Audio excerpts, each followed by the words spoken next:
क्या किसी शहर के नीचे बनी गुफा के कारण एक पूरा गांव किसी दूसरी रियलिटी या यूनिवर्स में ट्रैवल कर सकता है? ये है कजाकिस्तान, जिसके इस इलाके में जूम करने पर आपको एक गांव दिखेगा। नाम है कालाची, पर ज्यादातर दुनिया ने इसे एक दूसरा और डरावना नाम दिया है, द घोस्ट टाउन। और इसका कारण है, इस गांव में आपको स्कूल, सड़क और घर तो दिखेंगे पर कोई इंसान नहीं दिखेगा, जिसका कारण है साल 2013 में इस गांव में हुआ एक अजीब और रहस्यमयी हादसा, जब अचानक से यहाँ के लोग अपना काम करते हुए, बच्चे स्कूल में पढ़ते हुए अचानक ही कोलैप्स होकर कोमा जैसी बेहोशी में जाने लगे, जो बेहोशी कुछ घंटों की नहीं बल्कि कई दिनों तक रहती। जी हाँ, और ये इस गांव के एक दो नहीं बल्कि कई 100 लोगों के साथ एक ही समय पर हो रहा था। वो अचानक गिर जाते और कोमा जैसी बेहोशी में कई दिनों तक बेजान पड़े रहते। लेकिन सबसे डरावनी बात जो इस कहानी की है, वो ये गांव के लोगों का अचानक कोमा में जाना नहीं था, बल्कि वो था बेहोशी के बाद उठने पर उनकी एक दूसरी दुनिया की कहानी बताना। क्योंकि कई दिन बेहोश होकर उठने पर यहाँ के लोग बताते थे कि वो एक ऐसी दुनिया में थे जहाँ आसमान में अजीब से आंखें उन्हें लगातार देखती थी, अजीब सा शैतान उनके सपनों में दौड़ता था और उनके मुताबिक वो सब रियल था। मानो इन बेहोशी के दिनों में उनकी कॉन्शियसनेस एक अलग डायमेंशन या एक अजीब रियलिटी में पहुंच गई हो। और सबसे शॉकिंग बात, ये सब शुरू हुआ इस शहर के नीचे बनी एक डरावनी और मिस्टीरियस केव सिस्टम में पानी भरने से। इस कहानी को जब मैं पढ़ रहा था तो मुझे कई बातें काफी अजीब और अनरियल सी लगी, पर आपको बता दूं कि ये एक रियल डॉक्यूमेंटेड घटना है जो साल 2013 से 2015 के बीच कजाकिस्तान के इस गांव कालाची में घटी, और आज हम इसी घटना के बारे में जानने वाले हैं। सो हेलो गाइस, मैं हूं कौशिक और चलिए शुरू करते हैं एक और नए एपिसोड को। People there keep falling asleep at random for hours, some even for days. Hundreds of people have been randomly falling asleep and staying asleep for hours, even days on end.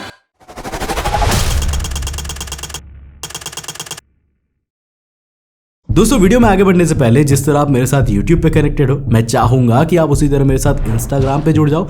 ये है मेरा Instagram का user handle, link description box में है, जाके connect कर लेना। तो कजाकिस्तान के ठंडे और सुनसान इलाके में एक छोटा सा गांव है कालाची। बर्फ से घिरी सड़कों, पुराने लकड़ी के घरों, पार्क्स, शॉकलोज, सब कुछ जो इंसानों को रहने के लिए चाहिए। लेकिन जैसा मैंने इंट्रो में कहा, यहाँ इंसान नहीं है।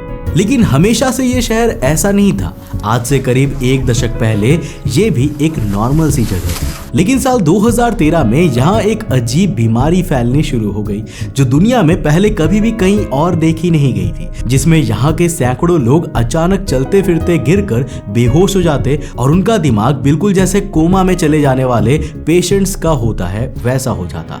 मतलब शरीर में जान है लेकिन फिर भी दिमाग मानो शट डाउन हो गया हो।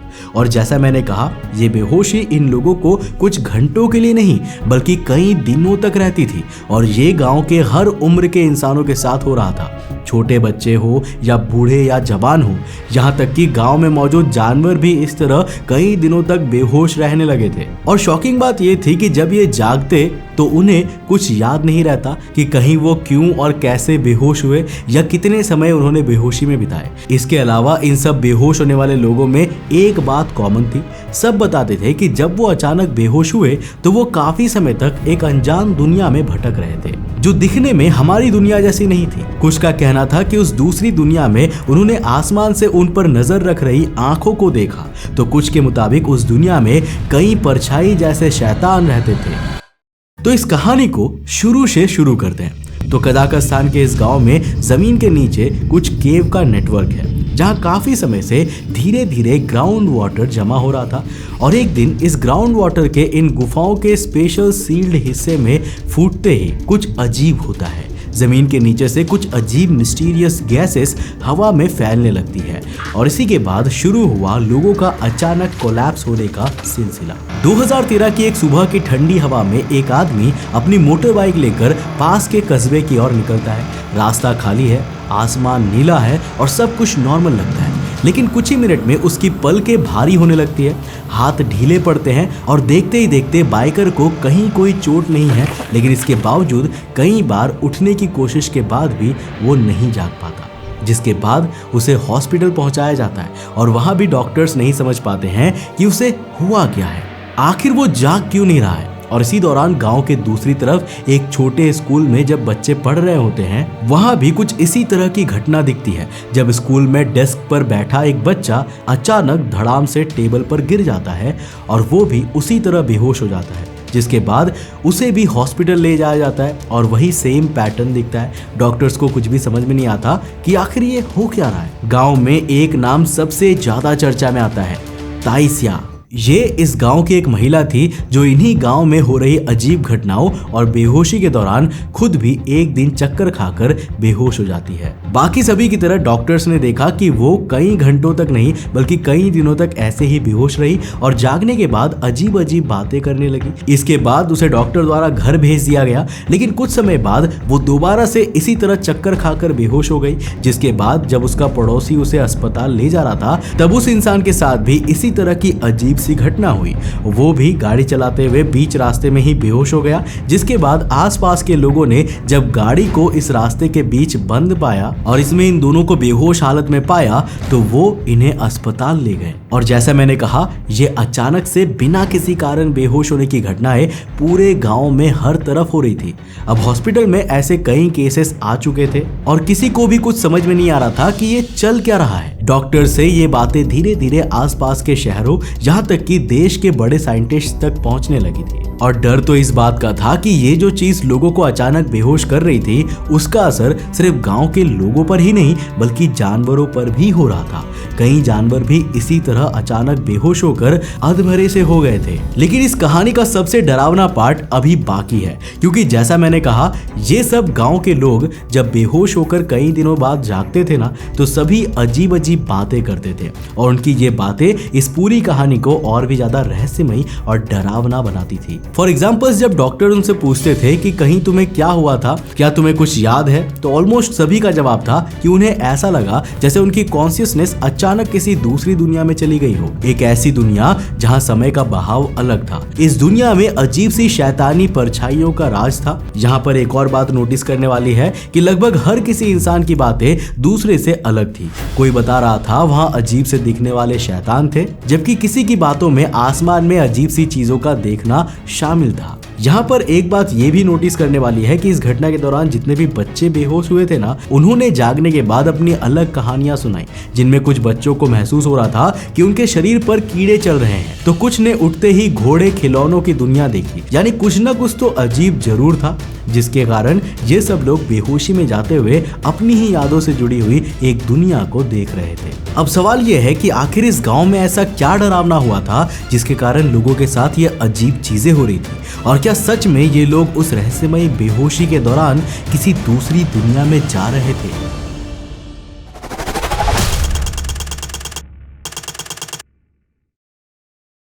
कालाची में फैल रही इस नींद की बीमारी अब सिर्फ एक मेडिकल केस नहीं रही थी, बल्कि धीरे धीरे पूरे देश की चिंता बन गई थी। आम बीमारियों की तरह यहाँ सिर्फ दवाइयाँ बांटने या डॉक्टर भेजने से बात खत्म नहीं होने वाली थी, क्योंकि जो यहाँ हो रहा था वो किसी भी नोन बीमारी जैसा नहीं था। दिमाग अचानक बंद हो जाता था, इंसान कई दिनों तक शटडाउन जैसी कंडीशन में रहते थे, और कई दिनों की बेहोशी से उठने के बाद लोग अजीब सी दुनिया की कहानी सुनाते और कहते थे कि वो इस बेहोशी में उस दुनिया में मौजूद थे, फंसे हुए थे। ये सब बातें कजाकिस्तान और दुनिया भर के वैज्ञानिकों के लिए हजम करना काफी मुश्किल हो गया था, और वो जानना चाहते थे कि आखिर इन लोगों को ऐसा अनुभव क्या हो रहा है और क्या इसके पीछे कोई वैज्ञानिक कारण है या फिर कोई और वजह है। इसके अलावा इस दौरान कजाकिस्तान की सरकार पर भी काफी ज्यादा प्रेशर बना हुआ था। सरकार को डर लगने लगा कि अगर ये वजह समझ में नहीं आई तो ये समस्या आसपास के बड़े इलाके में फैल सकती है। इसीलिए कुछ ही हफ्तों में पूरा सरकारी सिस्टम इस छोटे से गाँव की तरफ मुड़ गया और कालाची एक सामान्य बस्ती से एक बड़े वैज्ञानिक मिशन में बदल गया। हर सुबह कई सफेद वैनों की कतार गांव की तरफ चल पड़ती थी। इनके पीछे छोटी छोटी कारें होती थी जिसमें डॉक्टर, वैज्ञानिक, सुरक्षा अधिकारी और पर्यावरण विशेषज्ञ बैठे होते थे। कुछ लोग सामान्य डॉक्टर की तरह दिखते थे, लेकिन कई ने भारी सूट, मास्क और मोटे दस्ताने पहन रखे थे ताकि हवा या मिट्टी का छोटा सा भी कण उन्हें छू ना सके। गाँव के हर कोने में अब अजीब मशीन लग चुकी थी। कोई वैज्ञानिक दीवारों से हवा खींचकर एक छोटे से उपकरण चेक करता था, तो कोई मिट्टी खोदकर उसे शीशे शीशे की बोतल में भरता था, कोई नालों और कुओं से पानी निकालकर उसे अलग अलग कंटेनर्स में पैक करता था। कुछ ही दिनों में हजारों सैंपल्स तैयार हो गए। हवा, पानी, मिट्टी, खाना, यहाँ तक कि घरों के अंदर की लकड़ी और प्लास्टर तक जो भी वैज्ञानिकों को मिला, उन्होंने सब चीजों का सैंपल ले लिया और फिर इन हजारों सैंपल्स को देश और विदेश के लैब में भेज दिया गया, जहां बड़ी बड़ी मशीन से इन्हें चेक किया गया कि कहीं कोई रहस्यमयी गैस तो नहीं बन रही, कोई बाहरी धातु तो नहीं मिली, या कहीं पानी में कोई ऐसा रासायनिक जहर तो नहीं घुल रहा है जो सीधा दिमाग को निशाना बनाता हो। जब इस विशाल जांच के पहले नतीजे सामने आए तो सभी को लगा था कि शायद ये रिजल्ट ये साफ कर देंगे कि आखिर इस गांव में क्या हो रहा है, लेकिन अनफॉर्चुनेटली जांच में ऐसा कुछ भी नहीं मिला जो बता सके कि गांव में यह अजीब घटनाएं क्यों हो रही थी। जिसके बाद जांच को और बढ़ाया गया, सैंपल्स और भी कई बड़ी विदेशी लैब्स में भेजे गए, लेकिन किसी को भी अंदाजा नहीं था कि शहर में हो रही इन सभी रहस्यमयी घटनाओं का असली छेद उनके पैरों के नीचे, इस शहर के नीचे मौजूद कुछ खतरनाक केव सिस्टम से जुड़ा है। तो साल 1970s, ये है सोवियत यूनियन। जी हाँ, उस समय कजाकिस्तान नाम का देश सोवियत यूनियन के नाम से ही जाना जाता था और ये गांव उस समय सोवियत यूनियन में आता था, जहां यूरेनियम की काफी बड़ी खदानें मौजूद थी और रात दिन सोवियत यूनियन के कर्मचारी यहां यूरेनियम की खुदाई करते थे, जिससे इस शहर के नीचे कई बड़े आर्टिफिशियल केव सिस्टम्स बन चुके थे। लेकिन जब राजनीतिक नक्शा बदला और 1990 में सोवियत यूनियन टूट गया तो यहाँ की खदानों में काम भी बंद कर दिया गया और यूरेनियम की काफी बड़ी मात्रा जिसे रिफाइन नहीं किया गया था, उसे इसी खदान में कंटेनर में भरकर दफना दिया गया और कुछ सालों बाद ही सरकार पूरी तरह इन खदानों को भूल गई, इनसे होने वाले खतरों को भी भूल गई। जबकि ऊपर मौजूद गांव तेजी से फलने फूलने लगा, वहां पॉपुलेशन बढ़ती गई और किसी को भी पता नहीं था कि उनका गांव एक खतरे के ऊपर बैठा हुआ है। जिसके बाद धीरे धीरे इन गुफाओं में ग्राउंड वाटर और आसपास के वाटर सोर्सेस से पानी भरने लगा और यूरेनियम और दूसरे माइनिंग केमिकल्स ये पानी में घुलने लगे,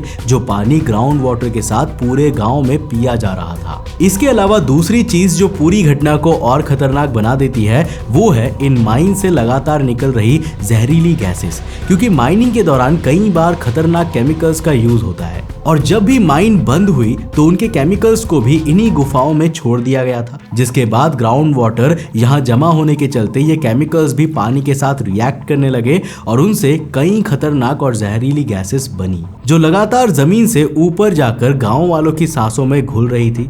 यानी यहाँ दो खतरनाक चीजें हुई, या शायद कहीं तीन।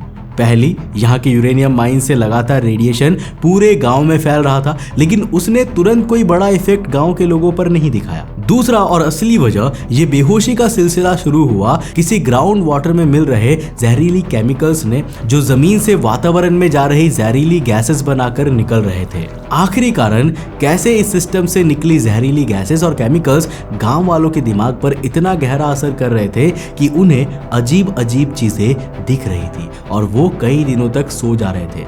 आखिर इसके पीछे का साइंटिफिक कारण क्या है?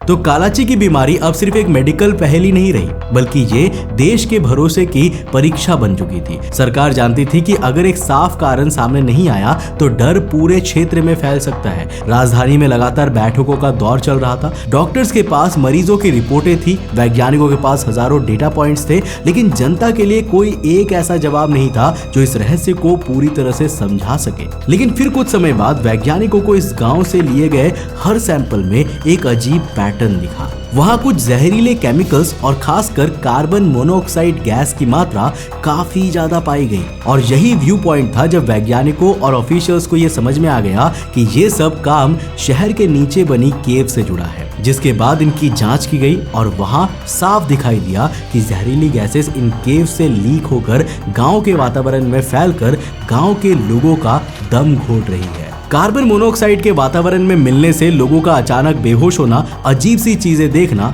कैसे पॉसिबल है? वेल, इसके लिए हमें समझना होगा कार्बन मोनोऑक्साइड द्वारा वैज्ञानिक तौर पर हमारे शरीर में पहुंचकर किए जाने वाले केमिकल रिएक्शंस को।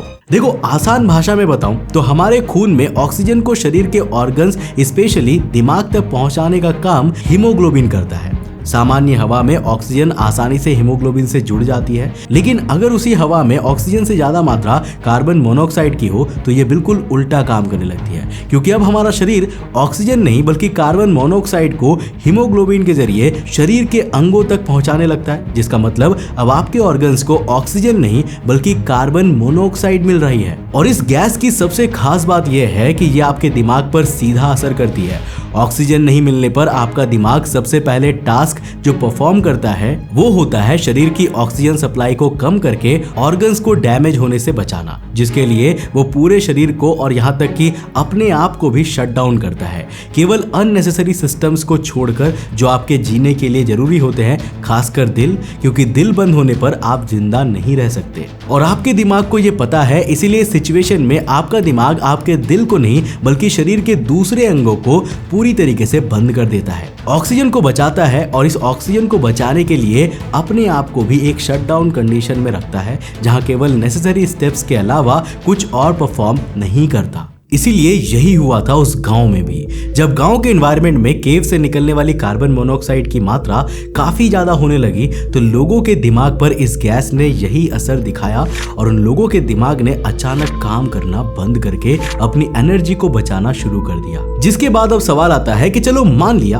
कि कार्बन मोनोऑक्साइड के कारण गांव के लोगों को अचानक बेहोशी हुई, पर आखिर हम उनके द्वारा इस बेहोशी में देखी जाने वाली इन अजीब सी दुनिया को कैसे एक्सप्लेन करेंगे? वेल, इसका एक्सप्लेनेशन भी कार्बन मोनोऑक्साइड से ही मिलता है, क्योंकि इस गैस की एक और खास बात यह है कि यह आपके दिमाग पर असर करती है और आपके ब्रेन की मेजॉरिटी ऑक्सीजन सप्लाई इस समय बंद हो चुकी होती है, तो आपका बचा हुआ दिमाग काफी बार आसपास की आवाजों को महसूस कर सकता है और उस दौरान वो कई हेलुसिनेशंस बनाता है, जिसमें आपको लगेगा कि शायद आप किसी और दुनिया में हो या आपके साथ कुछ अजीब हो रहा है। और वैज्ञानिकों के मुताबिक इस गांव में भी यही हुआ था।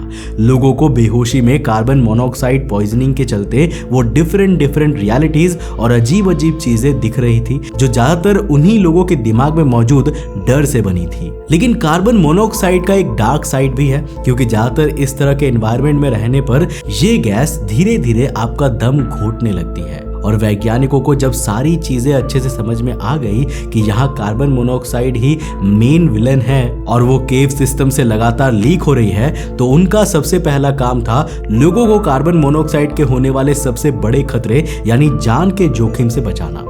जिसके बाद बड़े पैमाने पर कजाकिस्तान की सरकार ने कालाची के लोगों को सुरक्षित जगह पर बसाने की योजना बनाई।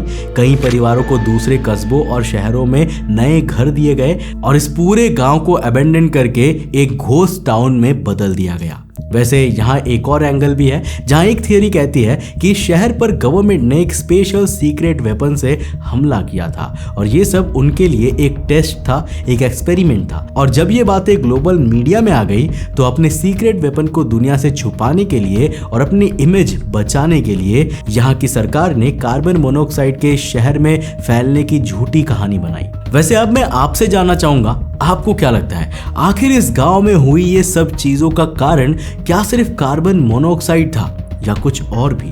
आप अपने जवाब मुझे नीचे कमेंट सेक्शन में लिखकर जरूर बताना। अगर वीडियो इंटरेस्टिंग लगी है तो इस वीडियो को लाइक करने के साथ साथ अपने दोस्तों के साथ जरूर शेयर करना। अगर आप नए उस चैनल पे तो इस चैनल को सब्सक्राइब करने के साथ साथ नोटिफिकेशन बेल ऑन कर देना। अगर आपको ये वीडियो पसंद आया ना तो मैं आपको रिकमेंड करूंगा कि आप अगली वीडियो इसे जाकर जरूर देखना, जिसमें हमने बात किया है कि आखिर हम इंसानों को अभी तक एलियंस क्यों नहीं मिले हैं। मैं यहाँ पर आपको बता दूं कि इस वीडियो में बताया गया है कि हम इंसान ही इस दुनिया के सबसे पहले एलियंस हैं। पर आखिर ऐसा क्यों है, आखिर ऐसा क्यों मैं बोल रहा हूँ, इसे जानने के लिए इस वीडियो को जाकर देखना बहुत इंटरेस्टिंग है। मैं मिलता हूँ आपको नेक्स्ट एपिसोड के साथ, तब तक के लिए बाय, जय हिंद।